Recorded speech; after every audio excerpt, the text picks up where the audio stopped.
हे गव्हाचे गुलगुले म्हणतात त्याला। गहू, बेसन, गूळ अतिशय चवीला छान लागतात। जरा जरा मालपोहा सारखे टेस्ट येते ह्याची। आणि सकाळी मुलांना रोज भाजी चपाती डब्याला कंटाळा येत असेल तर कधीतरी हे बदल म्हणून हे देऊ शकता। जर कुरकुरीत आवडत असेल मुलांना तर पातळ बॅटर करून किंवा जरा मऊ आवडत असेल तर घट्ट बॅटर करून तर कसं करायचं ते पाहूयात।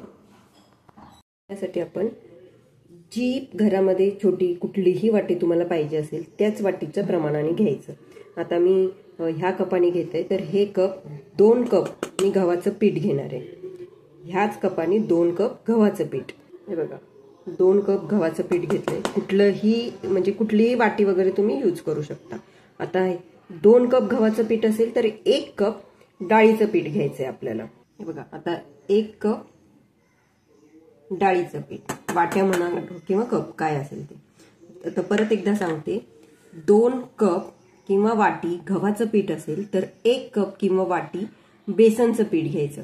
आता आपण गूळ किती घ्यायचा ते बघूयात। हे बघा टोटल किती वाट्या झाल्या, 2 कप गव्हाचं पीठ आणि डाळीचं पीठ 1 वाटी, असं 3 वाट्या आपलं पीठ झालेलं आहे। तर तुम्ही त्याच्या निम्म गूळ घ्यायचा, त्याच्या निम्मा गूळ घ्यायचा। गूळ जर जास्त आवडत नसेल, गोड आवडत नसेल तर आपण अजून थोडं कमी केलं तरी चालेल। आता 3 कप वाट्या झाल्या आपल्या पिठाच्या तर आपण 1.5 कप गूळ घेणार आहोत। पण 1.5 कप हा जास्त वाटत असेल, गोड आवडत नसेल तर मी ह्याच कपाने मोजून 1 कप गूळ घेणार आहे। हे बघा 1 कप गूळ घेतलाय। तुम्हाला जास्त गूळ आवडत असेल तर तुम्ही गुळाचं प्रमाण वाढवलं तरी चालेल। मी जसं म्हटलं निम्मा गूळ घ्यायचा, म्हणजे 3 कप जर आपलं पीठ झालं असेल तर 1.5 कप गूळ घ्यायचा। मी थोडासा कमी गोड खातात घरामध्ये म्हणून कमी गोड केले। आता आपण ह्याच्यामध्ये किंचित मीठ आणि सुंठ पावडर आणि पाणी टाकून घेणार आहोत। सुंठ पावडर मीठ नंतर टाकलं तरी चालेल। आता सध्या हा गूळ जो आहे तो मी खिसून घेतलाय, पण इतका जास्त प्रमाणात तो खिसला जात नाही। मग आपण ह्याच्यामध्ये पाणी टाकू आणि पाणी टाकून तो थोडासा विरघळून घेऊ। बिलकुल उकळायचं वगैरे असं काहीही करायचं नाही। पाणी टाकून ठेवलं तरी ते 5 मिनिटांमध्ये गूळ पूर्णपणे विरघळतो। तुम्ही अंदाजाने पाणी टाकून ठेवा, जेवढा गूळ भिजेल तेवढं। आता एवढंच पाणी टाकून ठेवा, गूळ फक्त विरघळला पाहिजे एवढं। आता आपल्याला बॅटर बनवायचंय, पण ते आपण धिरडे वगैरे कसे बनवतो किंवा बेसन पोळी कशी बनवतो सेम त्या पद्धतीचं बॅटर बनवायचंय। तुम्हाला जर का तुमच्याकडे वेळ नसेल तर हाताने हा गूळ पटापट विरघळला तरी चालेल। गरम वगैरे करू नका, म्हणजे हा जर तुम्ही खिसून वगैरे घेतला असेल गूळ तर हाताने चटकन विरघळतो। आणि जर तुमच्याकडे वेळ असेल तर असं 5 मिनिटं ठेवून द्या, तो विरघळेल। हे पीठ आहे ना, आता मिक्स करून घेऊ। थोडंसं मीठ टाकायचं, जरी गोड पदार्थ असला तरी मिठामुळे चव छान येते। हे पीठ तोपर्यंत मिक्स करू, आपलं गूळ मस्त मऊ होऊन विरघळतोय तोपर्यंत। तुम्हाला जर का दुसऱ्या दिवशी करायचं असेल हे मुलांच्या डब्यासाठी तर गूळ आदल्या दिवशीच रात्री तुम्ही पाण्यात भिजत ठेवला तर सकाळपर्यंत छान विरघळलेला असेल, किंवा नाश्त्याला वगैरे पण इतर दिवशी तुम्ही हे करू शकता। हे बघा हे विरघळलेलं आहे गहू, गूळ विरघळलेला आहे, पण ह्याच्यामध्ये खडे दिसतायत का तुम्हाला? हे बघा असे काळे काळे खडे असतात, तर ते आपण काय करायचं, गाळून घ्यायचं। कधी पण गूळ गाळून घ्यायचा विरघळल्यावर। हे एका पातेल्यामध्ये आपण गाळून घेऊया। बारीक खडे असतात त्यात आणि ते मग कचकच लागतात खाताना, त्यामुळे गाळून घेऊया। पाणी आपण ऍडजस्ट करणार आहोत, लगेच पाणी वगैरे वाढवायची गरज नाही, आपण ते ऍडजस्ट करून घेऊया। थोडंसं पाणी मी तरी टाकून घेते। सगळ्यात महत्त्वाची गोष्ट, आपण ह्याच्यामध्ये सुंठ घालणार आहोत। सुंठ जर घरामध्ये नसेल तर मग काय करायचं, सरळ आलं खिसून घातलं तरी चालेल, चव खूप छान येते। नक्कीच घाला। मग तुम्हाला काही आवडत असेल, बडीशेप भाजून घेतलेली थोडीशी ओबड-दोबड बारीक कुटून टाकली तरी चालेल, जायफळ थोडंसं खिसून टाकलं तरी चालेल, ऑप्शनल आहे, नाही घातलं तरी चालेल, पण सुंठ मात्र नक्की घाला। तुमच्याकडे हे असं विस्क असेल ना तर सोपं जातं बघा हे मिक्स करायला।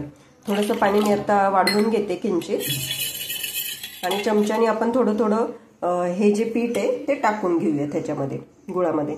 आता हे कसं बॅटर बनवायचं, जसं मी मगाशी सांगितलं होतं की धिरडी किंवा डोसा वगैरे आपण जसं बनवतो ना सेम त्याच पद्धतीने बॅटर बनवून घेऊयात आपण।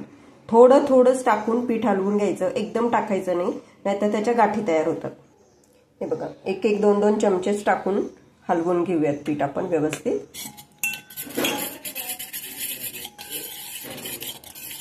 तर थोडं थोडं टाकलं ना मग गाठी पण होत नाहीत आणि आपल्याला हलवायला पण सोपं जातं.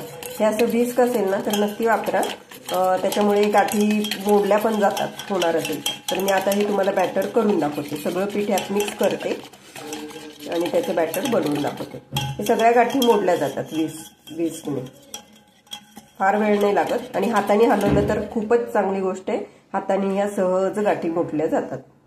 हे बघा, तुम्ही बघू शकता बिलकुल गाठी नाहीयेत. तुम्ही असं व्हिस्कने हलवलं ना अजिबात गाठी राहत नाहीत.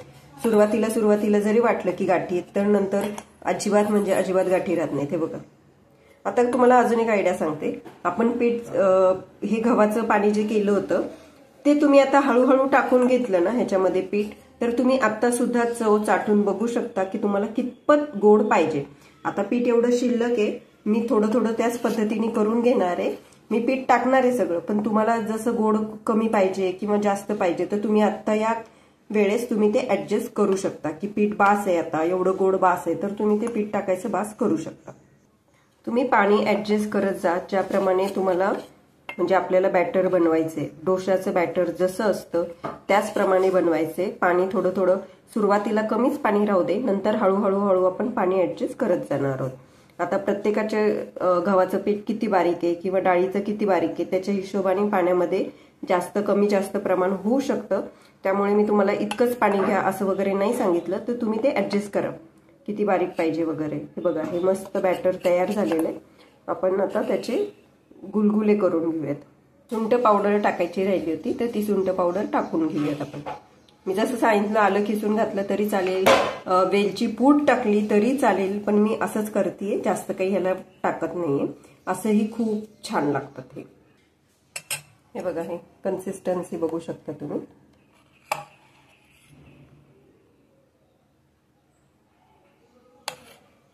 थोडं तुम्हाला अति म्हणजे थोडंसं पातळ आवडत असेल ना तर किंचित पाणी टाकलं तरीही चालेल. छान पातळ कुरकुरीत सुंदर लागतात. आणि जाड थोडेसे मऊ, म्हणजे आपण लोणी उत्तप्पा कसं करतो उत्तप्पा वगैरे त्याच्यासाठी थोडंसं जाड असले तरी तसेही छान लागतात. जसे आवडेल तसे ऍडजस्ट करा तुम्ही कन्सिस्टन्सी. तव्याला आपण तेल लावून घेऊ. सुरुवातीला जास्त तेल लागतं. जर का नॉनस्टिक तवा नसेल तर तुम्हाला जर कुरकुरीत पाहिजे असतील गुलगुले तर तुम्ही पाण्याचं प्रमाण वाढवा आणि मऊ पाहिजे असतील तर तुम्ही पाण्याचं प्रमाण कमी ठेवा. डोसा टाकतो आपण त्याचप्रमाणे बॅटर टाकून घेऊया त्याच्यावरती. हे बघा, आपण कसं डोस्याचं बॅटर करतो सेम त्या पद्धतीने पातळ तर पातळ आणि जाड तर जाड असं करून घ्या. हे बघा, तुम्हाला दिसत असेल सेम डोशाचं बॅटर प्रमाणे. गॅस अतिशय कमीच राहू दे, बिलकुल वाढवायची गडबड करू नका. डोशाला कसं सुरुवातीला गॅस जास्त असला तर मग ते होत नाहीत व्यवस्थित, त्याप्रमाणे साईडने आपण तेल सोडून घेणार आहोत. ह्याला साईडनी थोडंसं तेल लावून घ्यायचं, कारण नॉनस्टिक पॅनला तेलाची गरज एवढी नाही लागत. नॉनस्टिक नसेल तर तेल थोडंसं लावून घ्यायचं आपण. हे उलटून घेऊ आपण.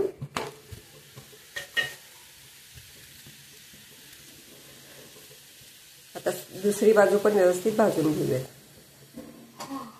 हे बघा, ही दुसरी बाजू पण झाली आहे. आता आपण काढून घेऊयात. हे बघा, दुसरा पण करून घेते मी आता. जसं जसं व्हायला लागेल ना तर ह्या बाजूने ते सुटत जातं. डोशाला होतं सेम तसं. हे उलटून घेऊयात आपण. हे बघा, मस्त झालेले, जाळी जाळी पडली आहे छान. आता दुसरी बाजू पण छान आपण भाजून घेऊ. बघा, दुसऱ्या बाजूनी पण भाजले तर काढून घेऊ आपण. आणि मला हे पण नक्की सांगा की तुमच्या भागामध्ये ह्याला काय म्हणतात. आमच्या इथे ह्याला गुलगुले म्हणतात, पण मला चव जरा मालपोह्यासारखी वाटते ह्याची. चवीला खरंच छान लागतात हे.